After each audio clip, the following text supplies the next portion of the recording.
Yo, what's up, y'all? Welcome back to another episode of Figuring It Out, the podcast where we figure shit out, mainly life, hopefully life. I think so. I want to apologize if my voice is sounding a little odd. I might be getting a cold. I don't know. We're figuring it out. Anyways, today's gonna be a little different of an episode because we're diving into one of my favorite essays, "Life is Short" by Paul Graham. Very good essay. I'll link it in the show notes below. Very quick read, might only take you 10 minutes or so, but I absolutely loved it, and I think there's a lot of great lessons, a lot of great takeaways, so let's dive straight into it. Paul Graham is a computer scientist, he's a writer, he's an author, he is also one of the founders of Y Combinator, I believe. And Y Combinator is a startup accelerator, basically helping people turn their visions into ventures. Turn imagination into innovation. So, he has learned a lot. He's reflected on life a lot. And he's a damn good writer. So we're going to dive into his essay, "Life is Short."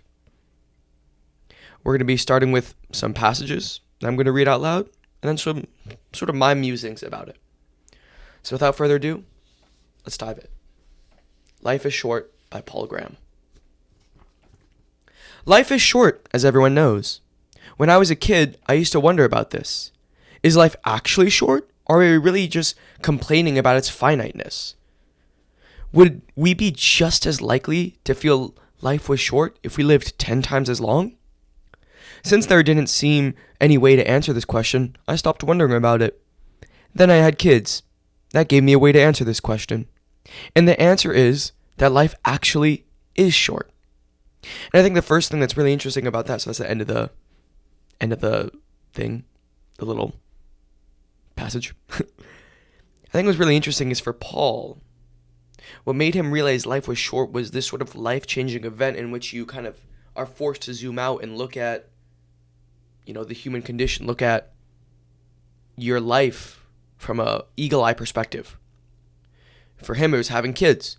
I think other events that do this is like the death of a parent, losing your job, a breakup, or some sort of major life change which really disrupts you and disrupts the way you think about the world, the way you perceive it, and everything about it. And this was the same for me. I realized life was short and really learned and confronted my mortality after a breakup. When I know it sounds dramatic, but these things that disrupt you, that force you to zoom out, these are the precious moments. So if you've been through something major recently, or you might be going through something major, I want to encourage you to zoom out a little bit and look at your life. Next passage. "Having kids showed me how to convert a continuous quantity, time, into discrete quantities. You only get 52 weekends with your 2-year-old. This shit hit me pretty quickly because I only have about 10 to 15 more Thanksgivings or holidays with my mom and dad, right? Soon enough, I'll have my own family. Hopefully, they'll be coming to my place, but I don't know. I only have a limited amount of time of, going out to bars with friends or staying up until 3 a.m. working on some bullshit, right? I think one thing that really helps us realize how quickly time goes and the finite nature of it and that things change is like zooming out and sort of quantifying these sort of unquantifiable things, right? Next passage. "When I ask myself what I found life is too short for, the word that pops into my head is bullshit. Bullshit does have a distinctive character. There's something fake about it. It's the junk food of experience." End passage. I read this and I laughed out loud. All right, there's a very famous essay. It's like a philosophical essay. Highly recommend you guys check it out. It's called "On Bullshit" by Harry Frankfurt. And in this sort of philosophical essay, he explores the notion of bullshit and how it's different than just lying, right? Because bullshit isn't lying. Lying is intentional, intentional saying no to the truth. It's sort of evil in a sense. Maybe not evil, but, lying is saying the opposite of a truth. But bullshit is actually putting the truth aside. It's like pushing the truth to the side, and it's like, oh, we don't really care about the truth, we're just going to bullshit, right? It's sort of a non-important attitude towards truth or the shit that matters. And that's what life bullshit is. It's getting annoyed at the small things that really don't matter.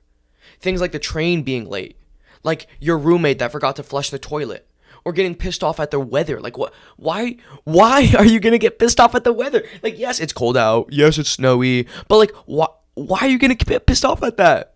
It's the fucking weather. Oftentimes we get pissed off at these unimportant, stupid things that just make us suffer because we get so caught in our own mind. And that is bullshit. Because it distracts us from the shit that really matters. Paul goes on to say, beginning of quote, unnecessary meetings, pointless disputes, bureaucracy, posturing, dealing with other people's mistakes, traffic jams, addictive but unrewarding pastimes. End quote. And what really interested me about this, and Paul's like going into, meetings, disputes, bureaucracy, all this shit. The commonality all these things have is that these thoughts or these ideas are sort of mindless and unintentional. And I think that's the real thing that makes life short. Unintentionality, a lack of intention, right? When we get annoyed by the stupid and unintentional shit of life, like, that's bullshit. Life is too short for this sort of mindless approach. Life is too short to not be intentional and really think about how we are spending our time. Because if we're not intentional with our life, then what the fuck is life worth living for? And this is sort of like, I believe Seneca says this. It's not that life is short, it's that we waste it, right? Seneca the Younger, who wrote a beautiful book called On the Shortness of Life. Very similar to this, right? And it's true, man. We don't. We waste our life away. We waste it, scrolling on our phone and thinking about people who don't give a shit about us and just spending time on things that are bullshit. But Paul says something interesting in his next line. He says, to some extent, you have to put up with the bullshit forced on you by circumstances. You need to make money, and making money consists mostly of errands. And I think he has a good point here. There is some bullshit in life, like getting stuck in traffic and lines at the grocery store and all that stuff. But that's life. It's inevitable. It's simply how things are. Getting mad at this kind of stuff, the things that just happen that really aren't in your control, I think it's stupid. You could look at Epictetus's dichotomy of control, right? These are the very stoic ideas, a very core stoicism tenet right here, y'all. Care about the things you can control. Don't worry about the things you can't. You and I can control our attitude at any point in the day. You and I cannot control whether there's a line at Starbucks. We cannot control whether we miss the train by a minute. Or maybe a little bit, but we cannot control if the train breaks down and we get late to work, right? There are things in our lives we cannot control. Other people are a big one.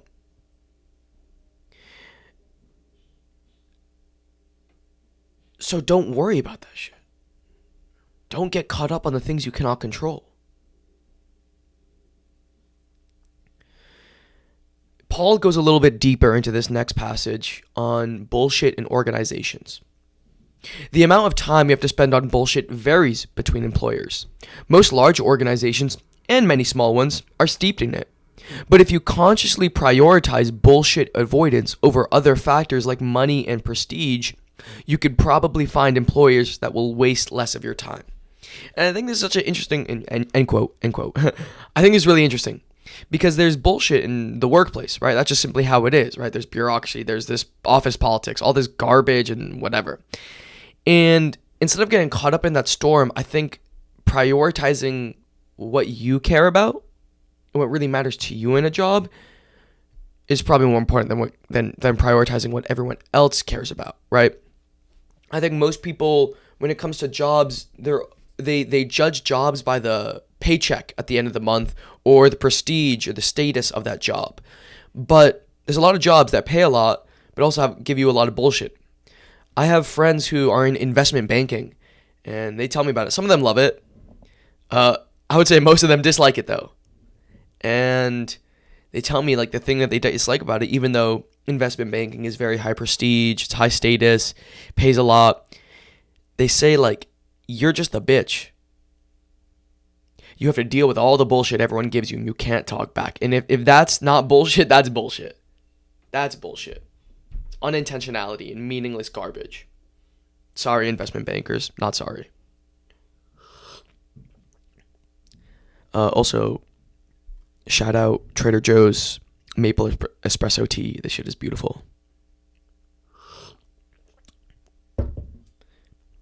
In the next paragraph, Paul says, but while some amount of bullshit is inevitably forced on you, the bullshit that sneaks into your life by tricking you is no one's fault but your own. And yet that bullshit you choose may be harder to eliminate than the bullshit that's forced on you. Things that lure you into wasting your time have to be really good at tricking you. An example that will be familiar to a lot of people is arguing online. End quote. And I think this is the dangerous bullshit. It's the bullshit that you let in. The bullshit that pleases you, that excites you, that invigorates you, but it wastes your time. Things like, TikTok or internet arguments or just bullshit like that. In this sense, when it comes to arguing and like protecting your ego, I think we have to be very intentional. I avoid arguments online, and I'm lucky. I've always been pretty anti-online argumentative. I've been an anti-online argumenter. Thank you. But I think this is such a big thing, right? We have to think twice. We have to be a little bit more intentional with how we spend our time, especially on these things that challenge our ego. Right? Think twice before acting with your ego. For me personally, I tend to consider myself a philosophical individual. I love conversation. I love deep conversation.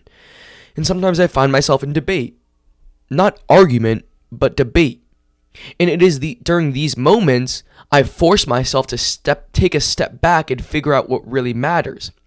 And it's never about being right. To me, being right isn't that important. It's about being a person. Being human. That's what fucking matters. Winning an argument isn't my priority. Having a damn good conversation and maybe triggering some thoughts in someone, that's the conversation I want to have.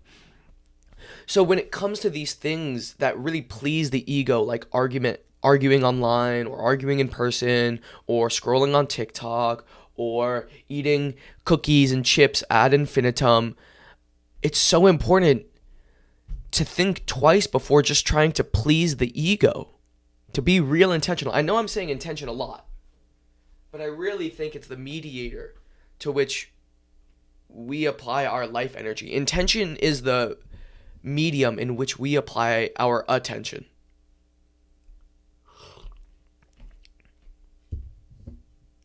In the next paragraph, Paul says, as I've written before, one byproduct of technical progress is that things we like tend to become more addictive, which means we will increasingly have to make a conscious effort to avoid addictions, to stand outside ourselves and ask, is this how I want to be spending my time?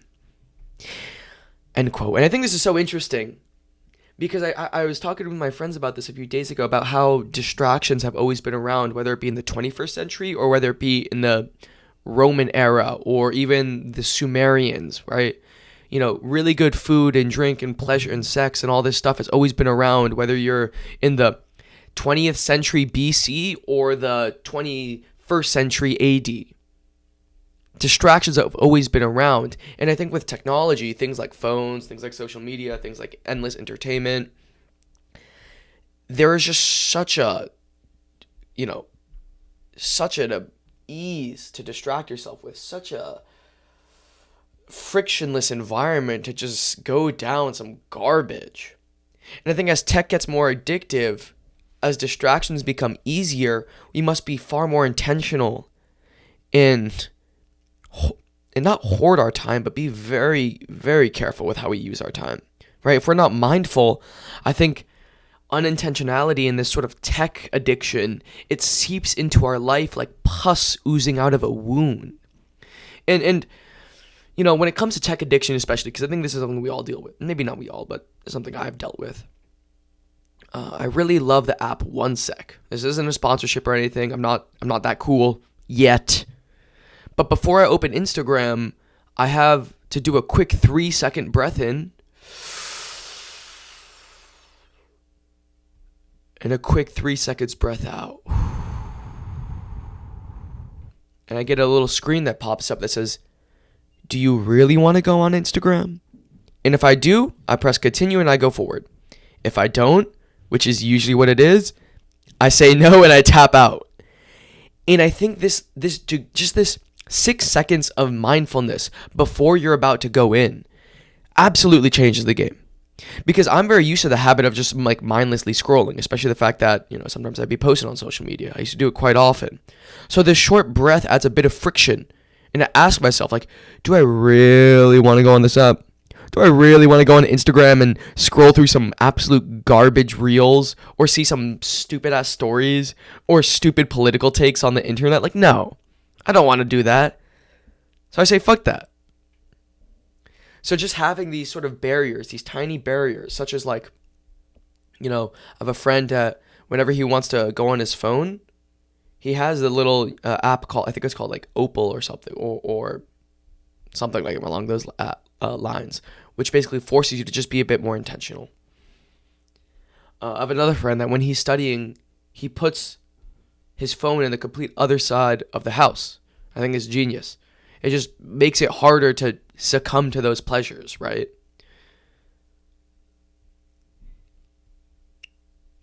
In the next paragraph, Paul goes into this. And I think this is where we start to really get the meat and bones of this essay. As well as avoiding bullshit, one should actively seek out things that matter. But different things matter to different people, and most have to learn what matters to them.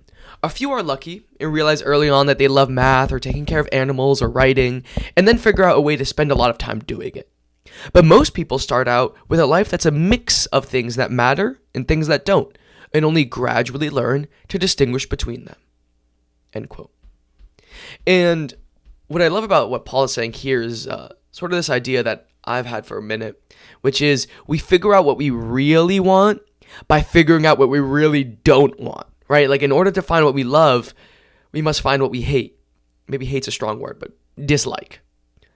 And this requires us to experiment. We must try new things. I'm so sorry. We must try new things. We must push ourselves outside our comfort zone. We must experiment and go for it and reflect. Like I only figured out I really like to write after getting into short form video creation, then YouTube, trying out podcasts for a little bit, then figuring out I actually like to pick up the pen. It took about 2 to 3 years to get here to the point where I'm consistently writing and actually enjoying it. But I'm here, and that will likely change. So my friends, think about it like this. If you want to figure out what you want in life, you want to figure out what you really value and what you care about and what really means a lot to you, you must push yourself outside your comfort zone. You must try new things. You must experiment. You must talk to new people or try a new sport or go to that class pass or whatever it might be. It is by pushing ourselves and experiencing new things that we're able to grow. And if you experiment and then reflect on that, introspect and say, did I really enjoy this? How might this line up with what I love? Life becomes a lot more fun, right? In the next passage, Paul says something when it comes to caring about how other people think. In middle school and high school, what the other kids think of you seems the most important thing in the world. But when you ask adults what they got wrong at that age, nearly all say they cared too much about what other kids thought about them. End quote. And I'm passionate as fuck about this shit. If you're young, maybe if you're a little older, but especially if you're young, between the ages of like 16 and 23. First of all, if you're listening to this, thank you. You should probably get your mental sanity checked. But stop giving a shit what other people think. Well, I mean, not completely, but for the most part, fuck it. Get rid of it. It's unimportant. It's stupid. Other people's opinions about you aren't going to help you live your life. Are you going to let other people control your life? Or are you going to be the one who determines your existence? And going on about this, one thing Paul says is, Beginning of a quote, one heuristic for distinguishing stuff that matters is to ask yourself whether you'll care about it in the future. Fake stuff that matters usually has a sharp peak of seeming to matter. That's how it tricks you. The area under the curve is small, but its shape jabs into your consciousness like a pin. End quote. And I love this. This is a Stoic exercise, all right? And I've learned this from Ryan Holiday. I believe Marcus Aurelius used to do this shit. But this exercise is basically asking yourself, when you get pissed off, you get annoyed, you get sad, whatever, you say, will this matter when I'm on my deathbed? Will I remember this when I'm about to die and leave this world? Because the answer is probably no. You're not going to remember that your roommate, left the dishes out and forgot to clean it for a day when you're about to subside into death. You're not going to remember the fact that someone forgot to call you back when they said they would. And you're not going to remember that when you're about to go into the 8th dimension, right? And Alex Ramosi has a similar thing where he imagines himself in his 85-year-old self and thinks back to what he would appreciate, what he would think about. And I think that's such a good thing, sort of really putting yourself in the future and saying, if this shit won't matter to me in the future, if it won't make a difference then why should I care about it now?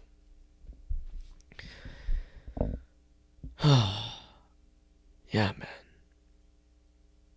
And this next one is something I just love that Paul said. One great thing about having small children is that they make you spend time on things that matter. Them. They grab your sleeve as you're staring at your phone and say, will you play with me? And odds are that is in fact the bullshit minimizing option. End quote. I just like this. That's all. Next quote. If life is short, we should expect its shortness to take us by surprise. And that is just what tends to happen. You take things for granted, and then they're gone. You think you could always write that book, or climb that mountain, or whatever, and then you realize the window has closed. The saddest windows close when other people die. Their lives are short too. After my mother died, I wish I spent more time with her. I lived as if she'd always be there, and in her typical quiet way, she encouraged that illusion. But an illusion it was. And I think a lot of people make the same mistake I did.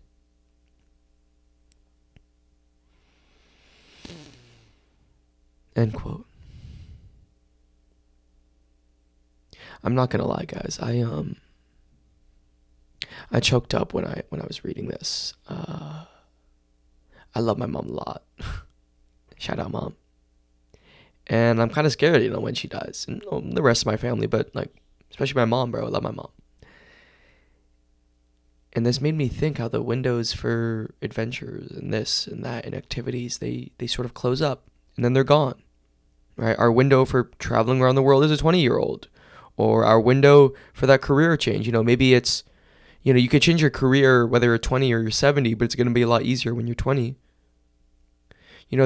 These windows, these periods of time for when things happen, all of it subsides. And eventually, they become doors we can't go back through. It's a one-way street, a one-way door. And this is the reason why I have my Memento Mori tattoo. Because whenever I'm mindless or upset or annoyed or whatever is going on, I remember that we must die. There's no escaping it. And that our life is finite. So what's the point about worrying the shit that doesn't matter? I remind myself of this often. Or else I lose the sense of myself. And everything starts to wither away. If I don't remind myself of death, of my mortality, if I'm not aware of it, then I'm not aware of my life. It's an interesting paradox. If I'm not aware of the end of my life, I'm not aware of the living of my life. The next quote Paul says is, the usual way to avoid being taken by surprise by something is to be consciously aware of it. Thanks, Paul. Memento mori, damn right. Be mindful, reflect often, and be intentional. Question your behaviors and beliefs often. And now we're getting towards the end of the essay, sort of where Paul is giving some action advice. Cultivate a habit of impatience about the things you most want to do. Don't wait before climbing that mountain or writing that book or visiting your mother. You don't need to be constantly reminding yourself why you shouldn't wait. Just don't wait. This is very similar, end quote. This is very similar to what Naval Ravikant says, right? He says impatience with action, patience with results. Alex Hormozy says something similar where he says his own personal growth was that the time between thinking of a decision and actually implementing that decision has shortened. The time between the impulse for an idea and the action for that idea has become shorter. And I think this is actually something really important. The people who accomplish a lot act a lot. They decide. They are decisive. And I think this sort of bias towards action and towards speed and getting shit done is essential for living a meaningful life. Because if you are simply waiting for life to come to you and you are not acting, if you are not truly the agent of your own life, then life is short. Because it slips between your fingers. Next. It is possible to slow time somewhat. I've gotten better at it. Kids help. When you have small children, there are a lot of moments so perfect that you can't help noticing. And, end quote, I don't have kids, but I do have my mindful moments. And I think this is pretty similar. It's a minute or two I take out of my day just to feel the ground beneath my feet, both physically and like existentially, right? Because I'm a weirdo. Usually it's after breakfast as I sip my coffee, looking out the window, or sometimes in between classes when I'm walking and just feel the sun on my face, or sometimes in the middle of a meal, fully savoring the food on my tongue. But whatever and whenever it is, it helps. It makes me feel grounded. It makes me feel alive. I'm like fully experiencing my senses. I calm down, I realize what matters, and I get back to reality. It's incredible. I think kids force you to be a little bit more mindful, but I think these sort of mindful moments where you just take a second out of your day to breathe in, breathe out, and feel yourself. It's really amazing, man. And especially when it comes to slowing down time, I think Paul says it beautifully. It does help too to feel that you've squeezed everything out of some experience. End quote. And there has been nothing higher ROI on my happiness in my life. No higher ROI on happiness than being present and truly experiencing the experiences I'm having. Truly feeling them. It's like you've squeezed all the juice out of an orange, you know? It's like that's what you want to do. You want to squeeze the juice out of life. You know, I've been with friends a lot more recently, just hanging out with friends a lot more, being a lot more social. And lately I've just been, sitting and reflecting and being present during those moments. And it's quite incredible, man, because it's an overwhelming love I feel, excitement I feel. And it feels good when you're present and you're sucking all the juice out of the energy of life. It's beautiful because now you're really present. Now you're living. It's fucking awesome. If you're not present, if you're not aware of the experiences that you're having, like, have you really lived it at all? I don't know. And now I bring us to the last sentence. Action for you to take, for you and I to take. Beginning of quote. Relentlessly prune bullshit. Don't wait to do things that matter and savor the time you have. That's what you do when life is short. End quote. I don't think I could make that better. Paul said it best. So I'm going to leave off with this. Figure out what matters. Get rid of the shit that doesn't matter. Focus on the shit that matters. Be grateful for what you have. And love. Just love.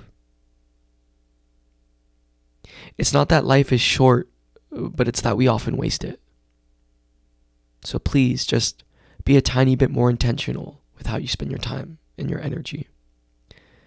Just think a little bit more about why you're doing what you're doing and where it leads to.